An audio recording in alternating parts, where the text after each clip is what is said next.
10 nombres, 10 funcionarios del gobierno mexicano cuyas fotografías, según se rumorea, ya circulan en carpetas clasificadas dentro del Departamento de Justicia de Estados Unidos. 10 personas que, de acuerdo con versiones que se han filtrado desde Washington, con una consistencia que resulta difícil ignorar, habrían estado escoltando cargamentos de droga, portando ametralladoras de uso exclusivo del ejército y manejando explosivos mientras cobraban un salario del erario público mexicano. Si lo que se habla en los círculos de inteligencia bilateral resulta ser cierto. No estamos ante funcionarios corruptos aislados. Estamos ante la imagen más cruda que se ha visto en años, de lo que significa cuando el Estado y el narco dejan de ser dos cosas distintas. La pregunta que nadie en el gobierno mexicano quiere responder con claridad es hasta dónde llega esta red.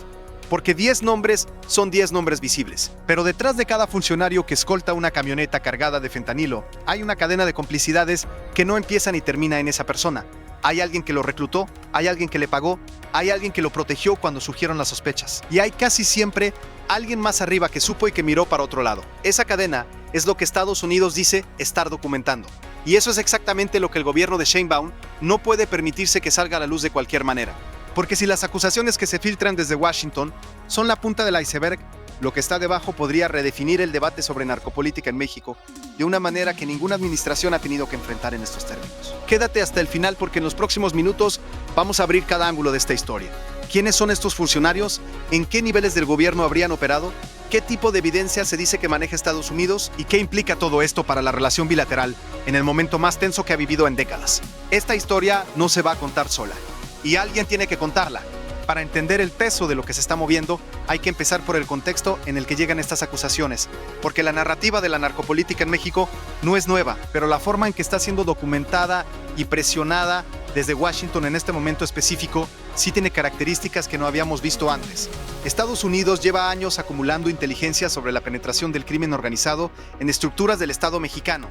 Esa acumulación no es nueva. Lo que sí es relativamente nuevo es la disposición de la administración Trump de usar esa inteligencia como palanca de presión pública y directa sobre el gobierno mexicano, en lugar de mantenerla en los canales discretos de cooperación bilateral que caracterizaron los acuerdos de seguridad de sexenios anteriores. La Iniciativa Mérida, que durante años fue el paraguas bajo el cual fluía cooperación, dinero y, sobre todo, información de inteligencia entre los dos países, fue esencialmente desmantelada en términos de su espíritu de trabajo conjunto. Lo que quedó es una relación de seguridad más transaccional, más tensa y en este momento más propensa a los filtrazos que sirven a propósitos políticos.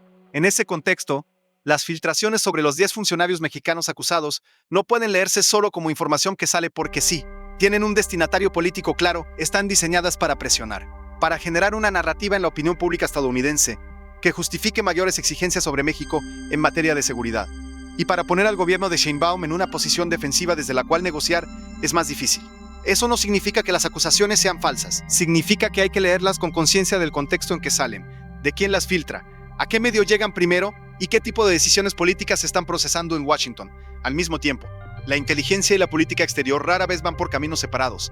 Dicho eso, lo que se rumorea sobre el contenido de las acusaciones es suficientemente específico como para tomarlo en serio. Según versiones que han circulado en medios especializados en seguridad y relaciones bilaterales, los 10 funcionarios identificados no serían todos del mismo nivel ni del mismo sector del gobierno. Se habla de una mezcla que incluiría personal de corporaciones policíacas municipales y estatales, al menos un elemento con vínculos a estructuras de seguridad de nivel federal.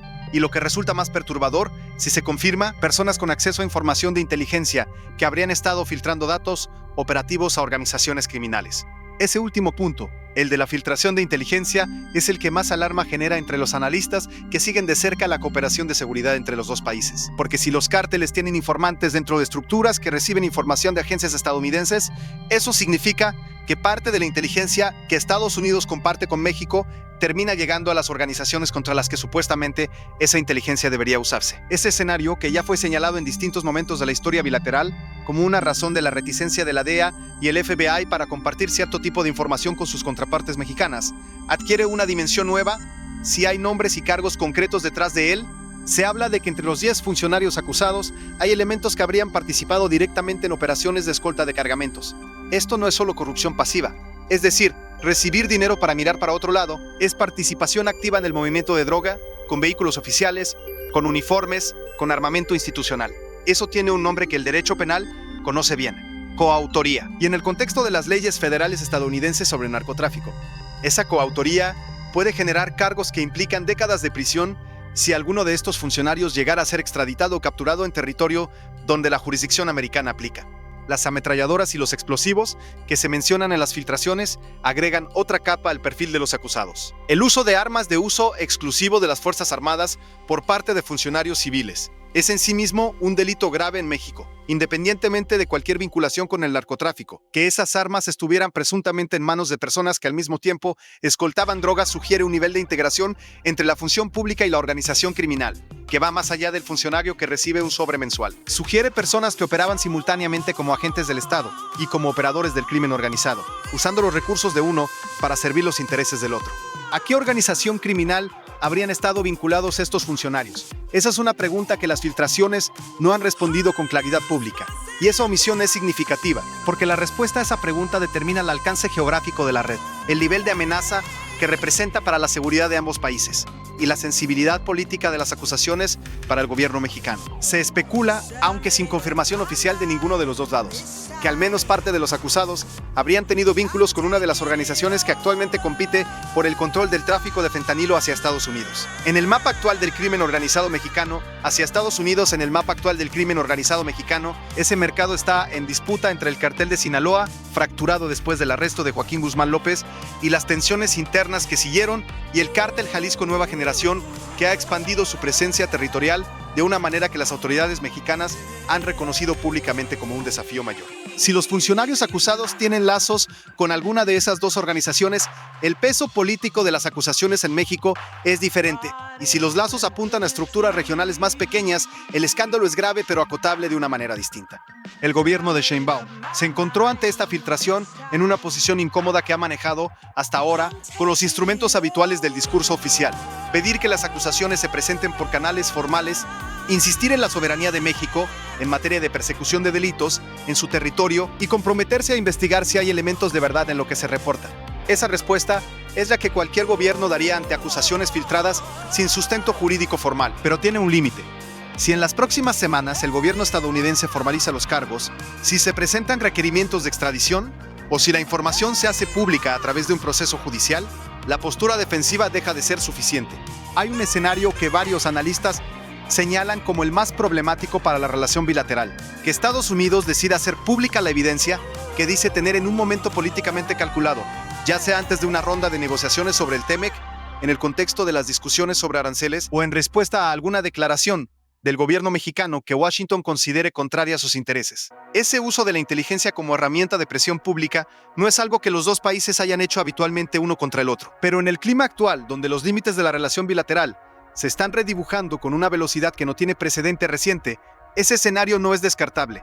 Trascendió, según fuentes que siguen de cerca las conversaciones, en los corredores del Capitolio, que hay legisladores estadounidenses que llevan meses presionando al Departamento de Justicia y a la DEA para que sean más agresivos en la presentación de cargos contra funcionarios mexicanos. El argumento que esgrimen, que tiene eco entre los republicanos más duros en temas de frontera y fentanilo, es que la cooperación discreta con México no ha producido resultados suficientes y que la presión pública es el único mecanismo que efectivamente mueve al gobierno mexicano a actuar. Si esa corriente dentro del Congreso americano logra empujar al Departamento de Justicia a formalizar y hacer públicos los cargos, el escándalo político en México alcanzaría una dimensión que las declaraciones de la Cancillería no podrían contener. Para entender por qué eso sería un terremoto en la política mexicana, hay que hacer un breve recorrido por la historia de la narcopolítica en el país, porque esa historia es el fondo sobre el cual las acusaciones actuales adquieren todo su peso. México lleva décadas lidiando con la penetración del crimen organizado en sus estructuras de gobierno, desde la época en que el Partido Revolucionario Institucional controlaba el Estado y, según documentaron periodistas e investigadores durante años, administraba ciertas relaciones con el narcotráfico de manera centralizada y controlada hasta la fragmentación que siguió a la alternancia política de 2000. Cuando ese sistema centralizado se rompió y el crimen organizado se volvió más agresivo y más capilar en su infiltración de instituciones públicas. Los casos emblemáticos de narcopolítica en México son numerosos y su sola mención genera escándalo. El general Jesús Gutiérrez Rebollo, designado en 1996 como zar antidrogas de México, fue arrestado meses después por sus vínculos con el cártel de Juárez. El caso sacudió la relación bilateral y demostró que la infiltración llegaba a los niveles más altos de las estructuras de seguridad. Años después, el secretario de Seguridad Pública, Genaro García Luna, Fue arrestado en Estados Unidos en 2019 y condenado en 2023 por haber recibido sobornos multimillonarios del cártel de Sinaloa mientras dirigía la principal institución de seguridad del país. Ese caso, más que ningún otro, estableció que la narcopolítica en México no es un problema de mandos medios o de policías locales. Es un problema que puede llegar hasta el gabinete presidencial. Es en ese contexto donde las acusaciones contra los 10 funcionarios actuales aterrizan con todo su peso. Porque si el patrón que estableció el caso García Luna se repite, la pregunta que inevitablemente surge es ¿hasta dónde llega esta vez? No como una acusación gratuita contra nadie específico, sino como una pregunta estructural sobre las condiciones que permiten que esto ocurra una y otra vez. Y aquí hay que ser honestos sobre algo que el debate político mexicano muchas veces evita. La infiltración del crimen organizado en el Estado no es un problema de un partido político o de una ideología. Ha ocurrido bajo gobiernos del PRI, bajo gobiernos del PAN, y si las acusaciones actuales resultan ciertas, está ocurriendo bajo un gobierno de Morena. No porque Morena sea más corrupto que los anteriores, sino porque las condiciones estructurales que hacen posible la infiltración, sueldos bajos para policías y funcionarios de seguridad, culturas institucionales débiles, mecanismos de control interno insuficientes, amenazas y coerción que el Estado no puede neutralizar, siguen existiendo con independencia de quién gane las elecciones. Eso no exonera a nadie específicamente, pero obliga a leer el escándalo con una perspectiva más larga que la de la coyuntura política inmediata. El gobierno de Sheinbaum llegó al poder con compromisos explícitos en materia de combate a la corrupción y de fortalecimiento de las instituciones de seguridad. La estrategia de seguridad de su administración ha mantenido algunos elementos de la que implementó López Obrador, centrada en la Guardia Nacional, y en una lógica que sus críticos señalan como demasiado pasiva frente a las organizaciones criminales, y ha intentado introducir algunos ajustes propios, aunque sin cambios estructurales que los analistas consideren suficientes para revertir las tendencias de largo plazo. Si los 10 funcionarios acusados resultan tener vínculos con estructuras que operaron o se consolidaron durante el sexenio anterior, el costo político se distribuye de manera compleja entre administraciones. Si resultan ser nombramientos o complicidades de la administración actual, el costo cae directamente sobre Sheinbaum en un momento en que su capital político todavía es sólido pero no blindado. Versiones sin confirmar que circulan entre periodistas especializados en seguridad apuntan a que al menos parte de los elementos identificados habrían comenzado sus vínculos con el crimen organizado hace varios años, antes del cambio de gobierno. Eso, si se confirma, sugiere que el problema es de infiltración de largo plazo que atraviesa cambios de administración, lo cual es en cierto sentido el dato más preocupante de todos. Un funcionario corrupto que fue reclutado bajo una administración anterior y que siguió operando bajo la siguiente es la señal más clara de que las purgas superficiales, al cambiar gobierno, no son suficientes para limpiar estructuras que el crimen organizado ha estado colonizando durante años. La respuesta que el sistema de justicia mexicano dé a estas acusaciones va a ser en sí misma un indicador político de primera importancia. Si la Fiscalía General de la República inicia investigaciones creíbles, con detenciones que se sostengan judicialmente y con procesos transparentes, el gobierno puede convertir el escándalo en demostración de que sus instituciones funcionan. Si las investigaciones se diluyen, si aparecen obstáculos procesales que impidan que los casos avancen, o si los acusados resultan ser figuras de bajo perfil, mientras los mandos que los protegieron permanecen intocables, el mensaje que eso manda sobre el estado real de las instituciones mexicanas sería devastador.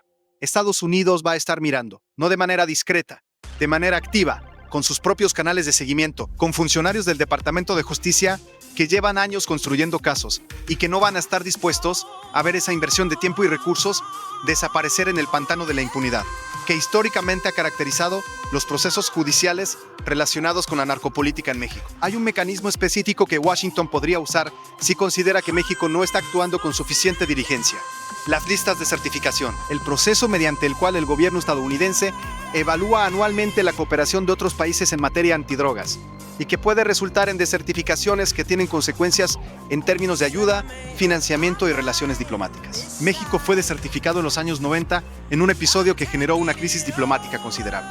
La posibilidad de que eso ocurra nuevamente no es la que más se menciona en los análisis actuales, pero tampoco es imposible si la relación se deteriora lo suficiente. Hay otro elemento de las acusaciones que merece atención específica y que cuando se habla de narcopolítica muchas veces queda en segundo plano frente al drama de los nombres y los cargos.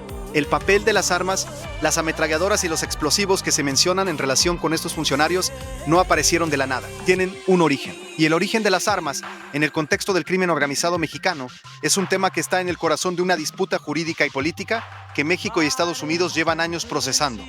La mayor parte del armamento de alto poder que usan los cárteles mexicanos tiene origen en Estados Unidos. Ese dato, documentado por múltiples investigaciones periodísticas, académicas y gubernamentales, fue el fundamento del caso legal que México presentó contra fabricantes de armas estadounidenses ante tribunales de Estados Unidos. Ese caso, que en un momento generó expectativas enormes de que México podría obtener compensaciones multimillonarias de la industria armamentista estadounidense, fue rechazado por los tribunales con el argumento de que una ley federal protege a los fabricantes de armas de demandas relacionadas con el uso ilegal de sus productos.